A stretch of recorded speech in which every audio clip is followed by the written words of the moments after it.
sitting in the middle here. She's a 35-year-old woman that has been married for 16 years. Can you guys hear me in the back? Give it to her. Give it to her. She is a 35-year-old woman that has been married for 16 years. She has 2 children, aged 7 and 15. Her husband, Mahesh, has been abusing her, raping her, beating her, berating her even before they got married. They live in an apartment complex near his work. And Maya has taken many steps surrounded by her friends, family, and community to seek help. So the blame. Maya has finally told her closest friend, Anita, about the abuse. Anita's response is, "Are you telling me that wonderful husband of yours loses his temper and hits you? That you're powerless to him?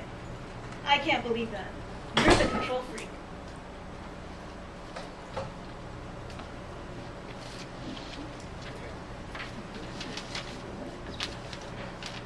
Her mother, Maya, calls her mom, even though it's so expensive to call her. Mother replies, "You're not trying hard enough, Maya.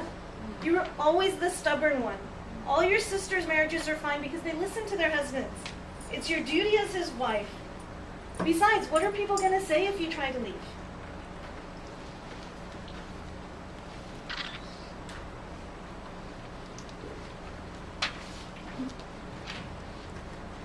The neighbors have heard her screams and sobs, and even the police sirens. The walls are thin, Maya. It's none of our business what's going on, but I'm getting really tired of the sirens. You could avoid all this if you would just do as he wants.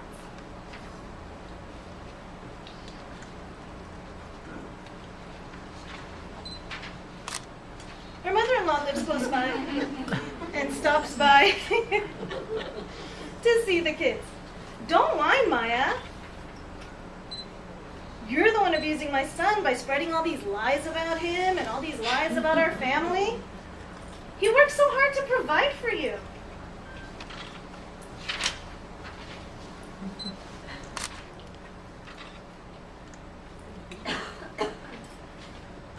Maya thinks the temple might be a good place for her to go.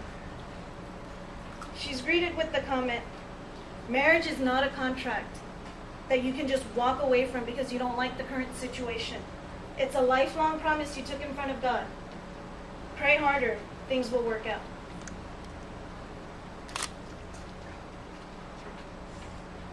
The community leaders know about Maya's story as well. Mahesh is a key member of our community. You are insulting him and our community when you talk about this abuse. These are issues you need to take care of in your house.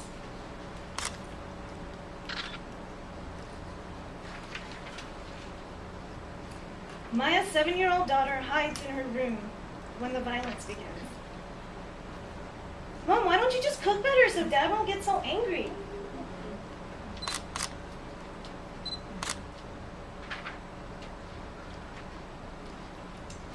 When the police come, Mahesh usually does all the talking. But this time, Maya placed a call while he wasn't home yet.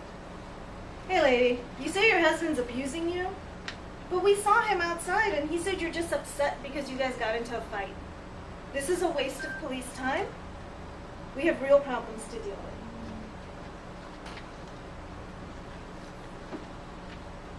Maya's son had brought home a brochure from school about advocates, so she calls the number.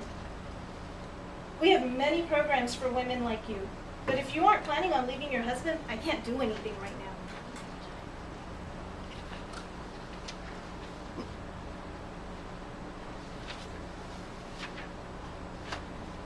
The immigration attorney was very professional.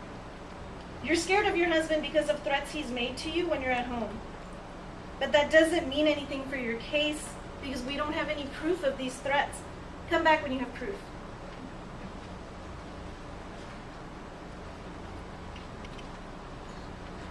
Finally, she turns to her doctor, who's also very professional, but just as difficult.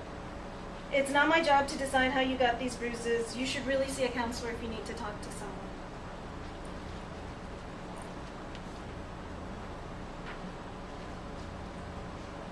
"So Maya, why do you put up with all this? Why don't you just leave?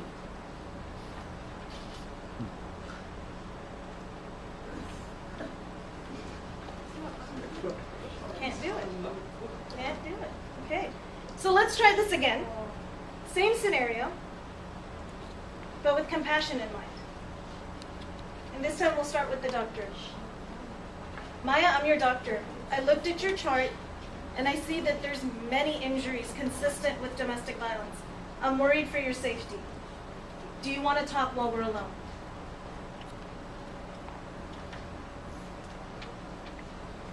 As your immigration attorney, I can help you get immigration relief without asking your husband.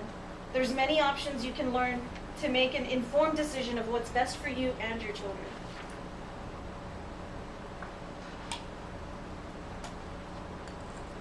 I'm your advocate, Maya. Tell me, what would be helpful to you right now?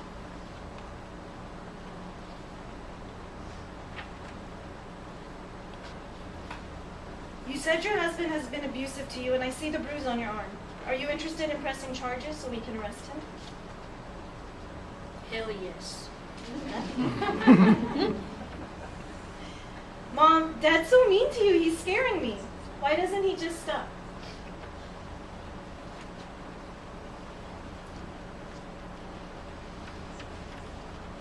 Because I'm a leader in our community, I'm going to use my authority to tell Mahesh he doesn't have the right or our permission to treat you like this, even if that's what he saw growing up. If he wants our respect, he has to earn it back. You didn't get him arrested, his behaviors did. As your clergy, I'm here to support you, Maya. I will talk to Mahesh to remind him it is also his duty to be a caring spouse and father instead of terrifying you and the children. Maya's mother-in-law turns and says she's been worried for the longest time that Mahesh has learned the same abusive ways from his dad. I just pretended not to notice. As your neighbor, I can hear him shouting at you, and I worry about your safety. What do you want me to do next time I hear him? The mom says, Maya, you have endured so much and have tried. He hasn't. Your stubbornness can be your strength. If I was in your shoes, I don't know if I would have survived this long. Then the friend, all those times I saw your wounds, physical and emotional. I didn't do anything because I didn't want to have such an uncomfortable conversation with you. But you have fought so hard for yourself and your kids. You're a powerful woman, Maya. Maya, how about now? Can you stand now? Good, yes. Yes? And I heard everything. It's good. I think I'm going to live good life now. Round of applause. Okay, so now I want very lightly, just what was it like for you guys? Talk a little bit about the experience of playing who you played. And Gitu, if you want to start as Maya, you can start as well. What was it like for you to have the blankets? Yeah, I felt very bad that everybody's ignoring me and leaving me and nobody's taking care of me or saying something about what he is doing. So That's a really everybody good point. has to say something, talk. The ladies, women have to talk and take, yeah. Who else wants to share? You want to go I around? think as a friend, you know, the purpose of a friend is to always be with your friend and support her no matter what. And I think that's where we failed in the first instance, where we just did not want to get involved in her life. And I think that's not right. As a friend, you have to support your friend. As a mother, I would just listen to my child. I would completely, I have one, and if she's unhappy, she's going to let you know it. I don't think you should try to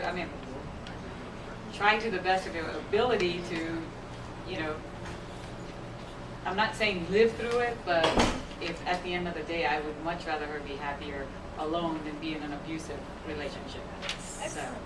Excellent. What about you? I think as a neighbor, we don't want to bother anybody. We just think, it's their problem. We shouldn't be interfering with their lives and stuff. But I kind of, if there is any help, we can think about the helps, Sometimes Is it as a possible? neighbor, a simple But that's call. what comes more. They don't want to interfere anybody, and that's not right. That's not nice. You should always take Yeah, a, say at yeah, least. something. Not doing anything Yeah, not to doing stop it is letting it continue, right? What about you, Joshna? You were enjoying playing the mother-in-law. Well, no, but on a serious note, I think that the mother-in-law her initial response was, my goodness, my son, the apple of my eye, I mean, how could he ever do wrong? But what she needs to look back is I too was in this situation at one time, and there's no reason why my daughter may not be in this situation at one point either. And so she has to look at it from the other point of view, definitely, rather than just say, well, I mean, how could my child ever do anything like that?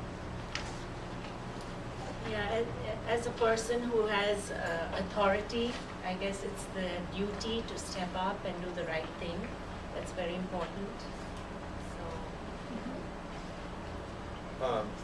As a community leader, I think you're a pillar in the community, and people really look up to you and your actions, and replicate the way you react to situations. And it doesn't take any energy to point blame at somebody. It takes more energy to show the compassion and be willing to assist. And as a community leader, you are a representative of what the community is, and you are an example to others around you. So it's easy to put the blanket on, but it's a little harder to take it off. I agree. And being a community lead, a lot of these roles actually, and you nailed it where you said you end up being a role model even if you don't realize that you're being one. And people will follow your lead, you know. Well, he's not doing anything about it, then it's none of my business. Saina, what was it like for you to put a blanket on someone? I should have listened to her and supported her. You should have listened to her and supported her? I like that answer. Thank you. That's my niece, everybody. Brittany? As a police officer, I felt the first time when I put blanket on her, I was a little scared because I felt, and when I took it off, I felt much better. So I feel like when a police officer, if any of my friends, family, or myself get in that situation, then I hope that they'll offer me what they can do first before they give me that I'm not able to arrest because he seems like a nice guy or whatever. But I hope that they tell me that they're able to help first before they tell me anything else. Good job, Dina. She's saying she didn't like putting a shawl on. She was a little scared. But yet we blanket all the time unknowingly, right? Physically putting a blanket on was difficult for a lot of people, but unknowingly in our lives we end up putting blankets on so many people by not showing that compassion. By the time it got to me, I could feel how suffocated she must be feeling under all of that, and then how if it was me, I would have thrown it off by then or made some way to breathe. So I was feeling really bad putting physically the blanket on it. But as an attorney, I knew I wish that it in our communities, in any immigrant community, is so difficult to get that far. Most women do not even make that far. They go to their neighbors and their friends. So for me not to have a helpful answer for her was really bad. I absolutely share all the things that I have agreed with what everyone says. I was very uncomfortable doing this. As a physician, it's my duty to listen to my patients, show empathy, and if I objectively see that they are asking for help, there is evidence, I will get help for the patient as far as it will go. We have social work looking at that. So I was very uncomfortable. Excellent. Just putting it in. Excellent work. Round of applause for